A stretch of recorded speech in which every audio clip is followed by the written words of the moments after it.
Em algum lugar da Grécia, uma criatura amaldiçoada se escondia. Entre todos os monstros que habitavam os pesadelos dos povos helênicos, este era certamente um dos mais temidos. Muitos foram os bravos heróis que ousaram caçar tal criatura, mas nenhum deles jamais retornou. Dizem que tal ser era tão hediondo que ninguém era capaz de encarar a criatura. Seu nome era Medusa. Mas Medusa nem sempre foi assim. Um dia, ela já foi uma das mais belas mulheres que já andou sobre a terra. Medusa nasceu da união de duas divindades marinhas primordiais, Forces e Ceto, e ela veio ao mundo como uma criança normal. Medusa tinha duas irmãs, Steno e Euríale. Elas eram górgonas, criaturas que eram um misto de mulher e serpente. Desde pequena, Medusa era devota da deusa Atena, e em suas brincadeiras com suas irmãs, ela sempre fingia ser a deusa Atena, enquanto suas irmãs adoravam ser as vilãs. Junto com as meninas, também brincava um garoto chamado Íficles, que era o melhor amigo de Medusa. Os dois eram inseparáveis. Medusa foi crescendo, e a cada dia se tornava ainda mais bela. Os incontáveis encantos de Medusa tornaram o jovem Íficles um alvo fácil para Eros, o deus do amor. Perdidamente apaixonado, Íficles declarou seu amor a Medusa.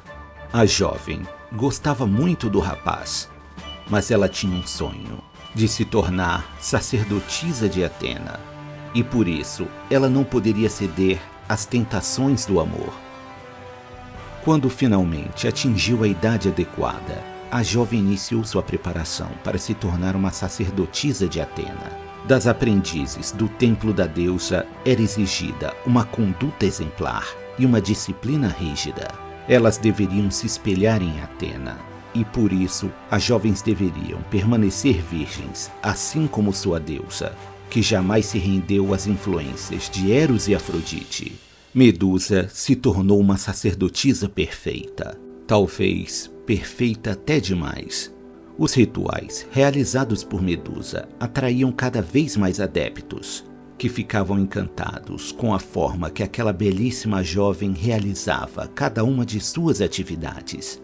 Medusa possuía um bonito cabelo esvoaçante, e seu movimento deixava praticamente hipnotizados todos aqueles que a contemplavam.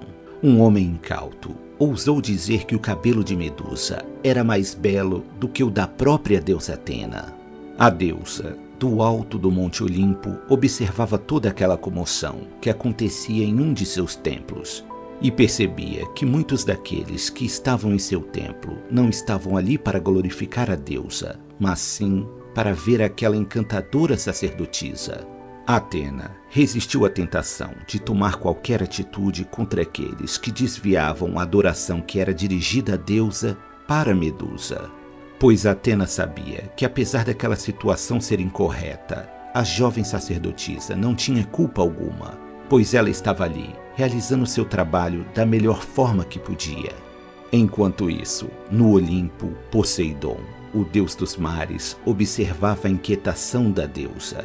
Poseidon e Atena nutriam uma grande rivalidade, desde que disputaram o direito de ser o deus padroeiro da cidade, que era a capital da região da Ática. A deusa saiu vencedora dessa disputa, e em homenagem à sua nova deusa protetora, a cidade mudou seu nome e passou a ser chamada de Atenas. Poseidon não aceitou bem a derrota, e por isso esperava o momento adequado para se vingar da deusa. O deus percebeu que Atena tinha sua atenção voltada para sua mais formosa e graciosa sacerdotisa e decidiu que esta bela jovem seria o instrumento de sua vingança. Poseidon planejava manchar a reputação de Atena por meio de sua mais exemplar seguidora. Enquanto isso, Medusa continuava sua vida com normalidade, sem saber que era observada pelos deuses do Olimpo. Medusa caminhava à beira-mar, e à espreita, escondido entre as ondas, o deus dos mares observava a jovem desfilar. A jovem escuta seu nome, e o chamado vinha da direção do oceano. O deus Poseidon emerge do mar em toda a sua glória, surpreendendo a pobre sacerdotisa. O deus usa de seu charme para seduzir a bela sacerdotisa de Atena. Mas Medusa, mesmo deslumbrada com o esplendor do deus, não se esqueceu de seus votos e rechaçou a investida de Poseidon. O deus não aceitou ser rejeitado e agarrou o braço de Medusa. Ela reagiu de forma inesperada e atingiu o deus no rosto com muita violência, conseguindo assim se desvencilhar do deus. Medusa correu em direção ao templo de Atena, o único lugar que ela se sentia segura. Mas Poseidon estava tomado pela luxúria e perseguiu a jovem. Poseidon estava prestes a alcançar Medusa, quando o corajoso Íficles se pôs entre o deus e Medusa. Apesar de sua valentia, Íficles não era um obstáculo para o deus, que com um golpe arremessou o jovem para longe. Medusa entrou no templo de sua deusa e se ajoelhou perante sua estátua. Ela pedia por proteção, enquanto ouvia os passos pesados do deus dos mares se aproximando. O deus se aproximou da jovem encurralada, que chorando gritava por socorro. Poseidon agarrou a jovem e a possuiu à força dentro do templo da deusa. O deus deixou o templo satisfeito. Sua vingança havia saído melhor que o planejado. Além de ter corrompido a melhor sacerdotisa de Atena, degradou também seu querido templo, que devido à sua pureza a deusa tanto prezava. Medusa se sentia envergonhada e imunda. Foi quando a própria deusa Atena assumiu a forma de sua estátua e, furiosa, repreendeu a sacerdotisa. Tomada pela cólera, a deusa disse que se não fossem por suas atitudes exuberantes, que desviavam os homens do caminho da virtude e da pureza, e de sua vaidade, que a deixava irresistível, nada daquilo teria acontecido. E assim, seu templo permaneceria imaculado, e a honra da deusa não teria sido aviltada. Atena decidiu punir a sacerdotisa, que havia se tornado impura, e a considerou culpada pela desonra do templo que deveria cuidar. A noite caiu, e Íficles recuperou a consciência após o terrível golpe, e passou a procurar por Medusa. Ele ouviu o som do choro de Medusa vindo do templo de Atena. Ao chegar lá, ele se deparou com Medusa sentada no chão e chorando, em meio à escuridão. Medusa pediu para que ele não se aproximasse, pois não queria ser vista daquele jeito. Mas preocupado, seu amigo se aproximou mesmo assim, oferecendo palavras de conforto. Mas ao tocar o ombro da jovem, uma serpente avançou sobre sua mão. Assustada, Medusa se virou e os dois jovens cruzaram os olhares. O jovem Íficles foi imediatamente transformado em uma estátua de pedra. Desesperada, Medusa chorava, abraçada na estátua daquele que era seu melhor amigo. Para não machucar mais ninguém, Medusa fugiu. Mas em sua fuga, ela foi avistada por alguns cidadãos da cidade. Aqueles que a olharam nos olhos foram petrificados. Os que sobreviveram contaram aos demais a respeito daquela horrorosa criatura com cabelos de serpente. Uma milícia foi formada para caçar a criatura. Estes homens foram encontrados dias depois, todos petrificados e com um semblante de terror. Medusa não tinha intenção de machucar ninguém, apenas se defendia das injustas agressões. Ela decidiu se esconder e por isso partiu para uma região que há séculos havia sido abandonada por seus moradores. Lá, ela encontrou um antigo templo arruinado e o transformou em seu esconderijo. Muitos foram os guerreiros que caçaram a Górgona em busca de glória, mas nenhum deles jamais retornou. Isolada, Medusa foi perdendo cada dia mais o pouco da humanidade que ainda lhe restava. E sua fama de monstro terrível se tornou lendária. Medusa sobrevivia à base da caça de pequenos animais e roedores. E foi uma de suas pequenas presas que a levou a um reencontro inesperado.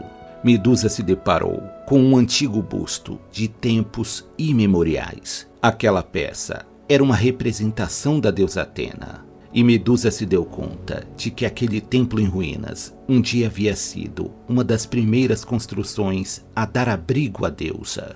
Essa descoberta trouxe à tona seus antigos hábitos, e Medusa passou a cuidar do templo e a exaltar a glória da deusa, filha dileta do Deus Supremo do Olimpo. Mesmo tendo uma existência miserável, a jovem ainda mostrava sua nobreza.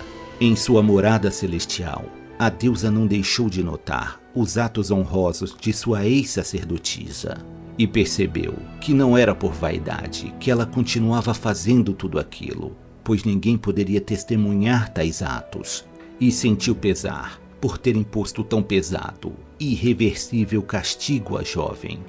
Enquanto realizava mais um de seus rituais, Medusa escuta os passos de mais um invasor. Medusa passa a ser governada por seu lado bestial e se prepara para enfrentar mais um oponente. O ousado guerreiro caminhava cautelosamente no lar da criatura, enquanto ela preparava a emboscada. Sorrateiramente, Medusa se esgueira até se aproximar do jovem, e quando estava prestes a atacar, ela hesita, ao perceber que o guerreiro carregava o escudo de Atena, a égide sagrada que um dia pertenceu ao próprio Zeus. O escudo de Atena era tão polido que refletia como um espelho, e por meio do reflexo, o guerreiro percebeu que o monstro estava em suas costas. Com um golpe preciso, o jovem guerreiro separou a cabeça de Medusa de seu corpo. Medusa estava morta, e seu sangue escorria pelo chão. O guerreiro, até então desconhecido, entraria para a história com o nome de Perseu. Após concluir suas aventuras, Perseu devolveu a Atena sua égide e também lhe entregou a cabeça de Medusa. O que poucos sabiam era que Medusa carregava a semente divina de Poseidon dentro de si, e de seu sangue derramado nasceu Crisaor, o guerreiro da espada dourada, e também surgiu uma belíssima criatura. Era um cavalo alado. O majestoso Pégaso era a mais pura entre todas as criaturas e personificava fielmente toda a pureza original de sua mãe, que lhe foi roubada. Muitos acreditam que o auxílio a Perseu por parte de Atena, quando esta lhe cedeu seu precioso escudo, havia sido mais um ato de retaliação a Medusa. Mas, na verdade, ela desejava apenas libertar a jovem daquela existência inglória que lhe foi injustamente imposta. Atena, a deusa da guerra defensiva, glorificou Medusa, fixando a cabeça da Górgona em seu escudo. E assim, a imagem da sacerdotisa leal foi eternizada ao lado da deusa que ela tanto amava.